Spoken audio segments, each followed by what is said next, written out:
Welcome to The Way I See It. I feature General Surgeon Dr. Titus Odedun.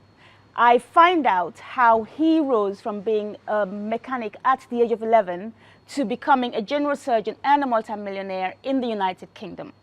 My first question was to ask him, what exactly was his work ethic? My main ethic is never leave to tomorrow what you can do today. Always get started early and put everything you've got into everything you do. Why do you believe in this work ethic? Well, this has stood me in good stead. Over this last 40 years or thereabout, it stood the test of time because I found, following this very simple work ethic, I could accomplish a lot. Things which look impossible become possible, just sticking to this simple work ethic. Why did you decide on this work ethic?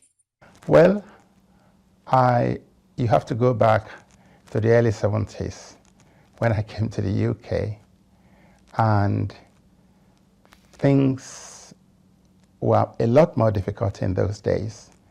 And I have to formulate a simple work ethic that I know will stand the test of time and will get me to my desired goal in the end. I came to this country from Africa, and my desire coming here was ultimately to become a surgeon. And as you say in Latin, ad astra per aspera, which translates to the stars through bolts and bars. It's not easy coming here with just 200 pounds in my back pocket, with no entitlement to any grants in the university, and working my way through, partly doing part-time work while I was still studying. And so, but I knew my goal was to become a surgeon, and that's what I've always wanted since I was 9 years old. Can you give us examples of this work ethic in practice? In reality, never leave to tomorrow what you can do today, start early. I woke up at 4:30 in the morning while I was doing my A-levels and had a quick shower, came down to central London to clean some offices, and then went back, prepared myself for my studies, and sticking to that simple routine of waking up early, sometimes, if necessary, with an alarm clock, and then getting as much of my studies done as soon as possible, particularly over the weekends, when I could wake up in quiet and get a lot of work accomplished. That is the reason and how it stood me in good stead. How did people respond to your work ethic?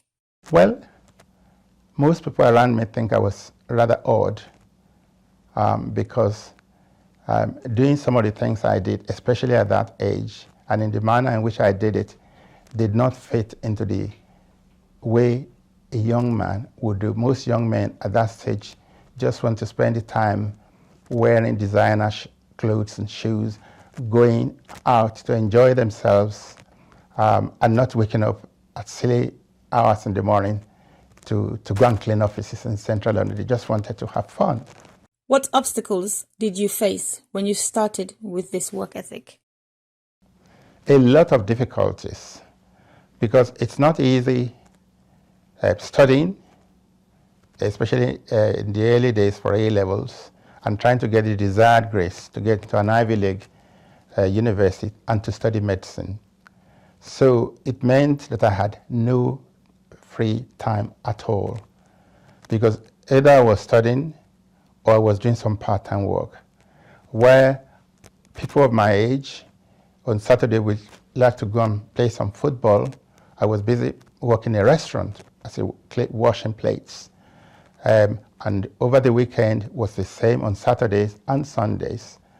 So there was a lot of difficulty, a lot of hard work, and perhaps not enough recreation, or very little or no recreation.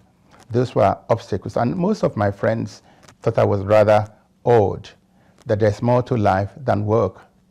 What do your old friends say now about your work ethic? Yes, some of my old friends still remain and now wonder who was right. Because at the time I looked very odd and nonconformist. And I did things different from everybody else. And looking back today, some of my friends still come to me and said, oh, now we can see what you could see at that time.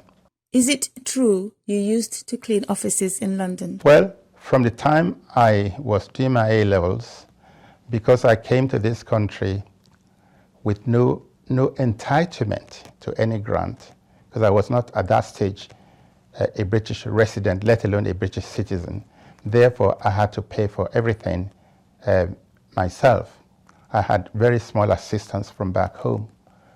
Therefore, it meant waking up at 4:30 in the morning from, Diggs and Hackney, and traveling by the night bus to central London, to Baker Street, to clean offices and medical consulting rooms in the 70s. And then qualifying, doing my internship, then having this focus, which I had since I was studying, that I really do not want to end in the middle. Because in the economy we have, the people who are at the top are the only ones that are enjoying themselves. The people at the bottom, the state caters for them, give them a bit of employment benefit and a bit of social security, and they don't pay any tax because they don't earn enough to pay tax. And the middle class, which is mostly professionals, doctors, accountants, lawyers, they are squeezed. So I decided that it's either you at the bottom, in which you're struggling, you're playing catch up for the rest of your life, but you're not paying any taxes, or you're at the top, in which you're comfortable and you can afford to employ good accountants, good lawyers, because you can afford it to look after you. I decided which of these three strata in the society I want to be in. Therefore, I decided that the only reasonable thing for me to do is to work myself to the top. So subsequently, after graduating, I took on extra jobs to be able to build a capital to buy my first home. And then from my first home, within 3 years, I managed to buy a second home, which we now call buy-to-let, which I rented out to nurses, and then bought my third home and my fourth home. And eventually, these were 10-year mortgages.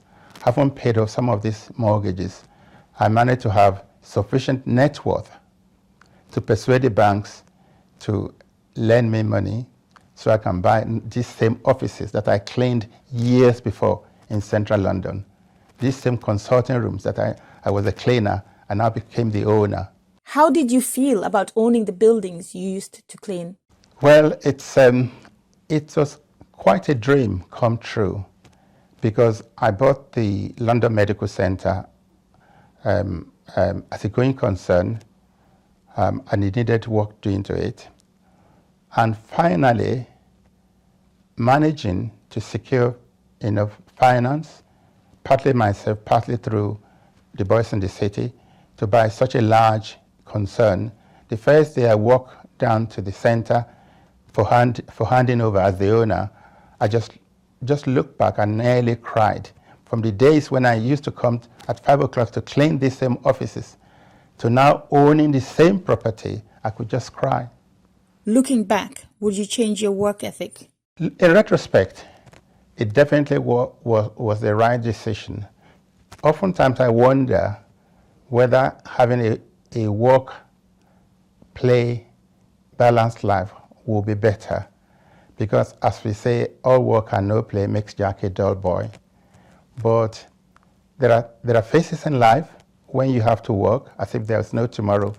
And there are phases in the end when you have time to put your feet up and relax a little bit more. So looking back, funny as it may sound, I think the work ethic was the right one. And I wouldn't change it. If I have to do it all over again, I think I'll still do it the same way. What's your advice to young people? My advice would be to have a goal.